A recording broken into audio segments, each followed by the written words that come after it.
Bueno, bienvenido Guillermo Yutrunf, muchas gracias por haber venido. Este programa, como te contaba, se llama Memoria Viva y lo que intenta es el armado, la construcción de un archivo audiovisual con el relato de primera persona de todos los concejales que han pasado por el Consejo Deliberante. Gracias por estar.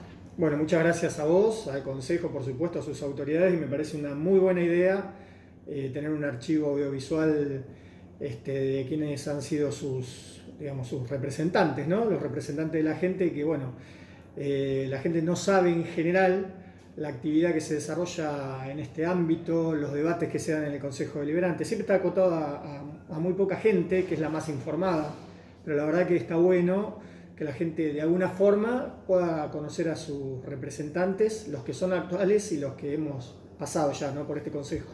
Para comenzar, recordanos cuál fue tu periodo. Yo estuve del año 2007 al 2011. Nos interesaría saber, desde tu perspectiva, cuál fue la ordenanza más importante o que más haya quedado en tu memoria, a lo mejor porque fue muy peleada, porque la discusión se volvió acalorada, por la tribuna, por algo, la ordenanza que más quedó en tu memoria.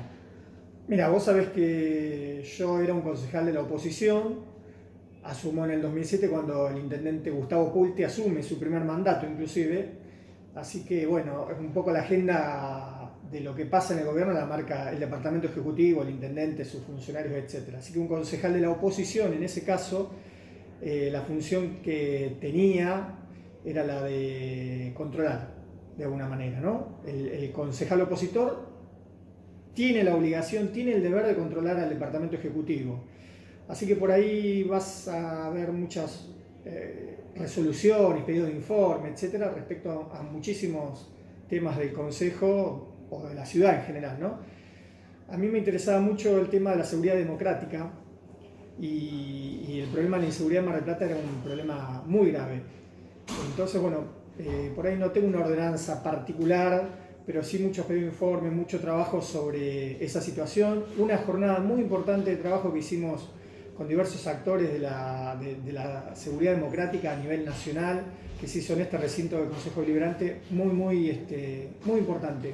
Pues ya te digo, en ese momento la actividad legislativa de un concejal opositor, inclusive porque el intendente tenía mayoría en el Consejo, o sea que el debate era bastante acotado a eso, ¿no? Incluso el presidente del Consejo Deliberante, que era Marcelo Artime, era un concejal que pertenecía a Acción Marplatense, el partido del intendente. La actividad del concejal opositor estaba más que nada ceñida a eso, al control. De la gente con la que te tocó compartir el consejo en tu periodo, ¿fueran propios o ajenos? ¿Quiénes recordás como para decir, esas fueron personas que me guiaron de algún modo, me enseñaron? Bueno, lo que pasa es que yo fui concejal en el periodo 2007-2011, pero antes trabajé en este consejo, fui asesor en el Bloque Radical, trabajé con quien fue presidente del Consejo Deliberante muchos años, Oscar Pagni, el escribano Pagni, y ahí aprendí muchísimo. Creo que él fue una de las personas que más me marcó, ¿no? Es una persona muy estudiosa, una persona que cuando había un debate caliente, lo que se suelen dar en el Consejo, la persona que tenía siempre la palabra justa o la información, yo me acuerdo de él, iba a su banca, bajaba a la presidencia, iba a su banca a defender un tema, iba con la Constitución abajo del brazo, los libros de lo que fuera, muy bien fundamentado, y estaba dando cátedra y donde todo el mundo se ponía a escuchar. Pero también así fue un concejal que marcaba mucho a este consejo, Gustavo Pulti, cuando era concejal, y muchos otros, ¿no? La verdad que nombrar a alguno en particular, prefiero nombrar a Oscar porque te digo que me marcó mucho, pero acá yo trabajé muchos años en este consejo y pasaron cantidad de concejales, oficialistas y opositores, que la verdad que generaban un respeto y eran los legisladores locales que uno, digamos, quisiera ver siempre en la ciudad de Mar del Plata. Si tuvieras que darle un consejo o una capacitación a los nuevos concejales, a los que entran recién, ¿qué es lo que después de tu paso por aquí vos decís, un concejal no debería perder de vista tal cosa? Bueno, evidentemente defender los intereses de la gente, principalmente. Yo, por ejemplo, qué sé yo, por un ejemplo, ¿no? Nunca voté un aumento de boleto de transporte, porque me parecía que siempre eran cosas oscuras. No tengo problema en decirlo, porque incluso como me parecía de esa manera, y siempre que se aumenta el boleto hay debate, hay conflicto, tuvimos problemas en el Consejo Deliberante, hubo una gresca, por decir de algún modo, entre las barras que representaban a la UTA y la gente que no quería el aumento de boleto, conflictos serios.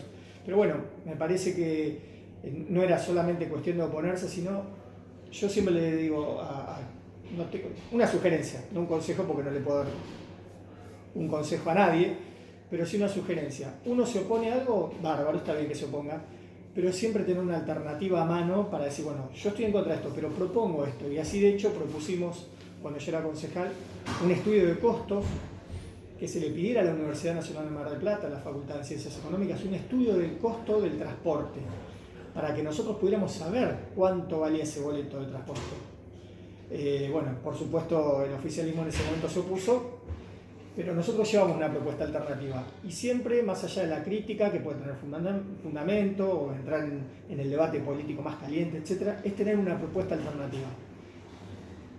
Y para terminar con esto, cuando se discutió la creación del SEMA en el gobierno de Pulti, nosotros tuvimos un debate también muy acalorado por eso, pero también nosotros desde nuestra banca pudimos proponer que en el SEMA hubiera tratamientos oncológicos. Entonces, eso es algo que quedó. Hoy sigue habiendo en el SEMA tratamientos oncológicos por ese debate que se dio en ese momento. Así que bueno, lo bueno es siempre saber que uno por lo menos dejó algún granito de arena. Sé que te habíamos prometido ser breves, perdón si lo alargamos un poquito, pero queremos hacerte una pregunta más. ¿Cómo fue que comenzaste tu militancia? Porque hasta llegar aquí, algún paso por la política previo tuvo que haber habido que te condujera, ¿no? ¿Qué fue eso? Y bueno, mi militancia empezó en el año 83, cuando arranca la campaña política de cara a las elecciones, donde se recuperaba la democracia. El primer libro que leí fue La historia del radicalismo, que leí de política en ese momento, La historia del radicalismo escrita por Raúl Alfonsín. Y eso me conmovió y hizo que iniciara mi carrera política. Empecé en el comité de San Martín y de Orrego y bueno, pasé por todas las instancias de la política, es decir, milité en lo que era en su momento Franja Morada Secundaria, fui presidente de la Juventud Radical, en fin. Fui asesor en el bloque radical, trabajé con muchos dirigentes desde entonces y eso es lo que me motivó, digamos, el despertar de la democracia y las ganas de participar, porque entendiendo siempre que la forma de cambiar las cosas era participar, y eso no era en ese momento solamente, sino también ahora. Para cambiar las cosas, digamos, no alcanza con quedarse en casa cruzado de brazos, sino que hay que participar en donde uno lo sienta, pero bueno. Así que bueno, en ese camino de militancia en el radicalismo, en el año 2007 nosotros participábamos internamente con Margarita Stolbizer y nos oponíamos en ese momento al acuerdo que había del radicalismo con Labaña, que era el candidato a presidente, y por otro lado una gran parte de la dirigencia radical que se iba con el kirchnerismo. Así que nosotros con Margarita decíamos ni radicales K ni radicales de Labaña, así que fuimos a esa elección de la mano de Margarita Stolbizer, que era candidata a gobernadora, Elisa Carrera era la candidata a presidente. Bueno, así fue mi llegada al Consejo Deliberante. Muchas gracias por esta charla. A vos.